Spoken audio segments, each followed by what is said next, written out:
కర్కాటక రాశి వాళ్లకు ఈ వారం అన్ని విధాలుగా అనుకూలంగా ఉంటుంది.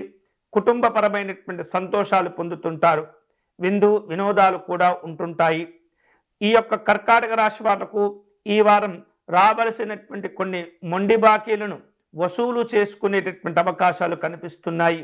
అదే సందర్భంలో ఇతరమైనటువంటి ఆదాయ వనరులను కూడా మీరు సమీకరించుకోగలుగుతారు.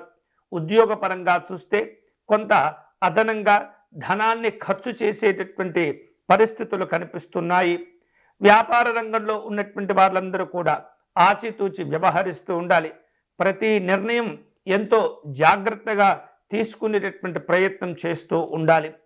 సమాజంలో మంచి గౌరవ మర్యాదలు కలిసి వస్తుంటాయి. వారం చివరలలో ఈ యొక్క కర్కాటక రాశి వాళ్లకు కొనుగోలు వ్యవహారాలు ముందుకు వస్తుంటాయి.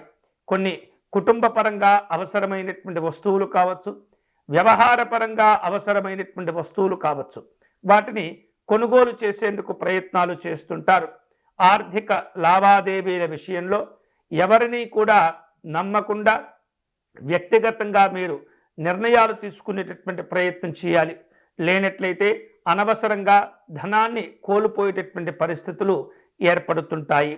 ఈ వారం మరిన్ని శుభకరమైనటువంటి ఫలితాలు పొందేందుకు, ఇబ్బందులను దూరం చేసుకునేందుకు గణపతి స్వామిని పూజించేటటువంటి ప్రయత్నం చేయండి.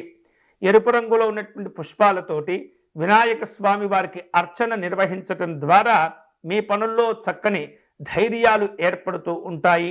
అంతేకాకుండా వీలైతే గణపతి స్వామి వారికి అష్టోత్తర శతనామార్చన నిర్వహించటం కానీ, అలాగే సంకటనాశ గణపతి స్తోత్రంను పారాయణం చేసుకోవటం ద్వారా ఈ వారం మరిన్ని శుభకరమైనటువంటి ఫలితాలు పొందవచ్చు.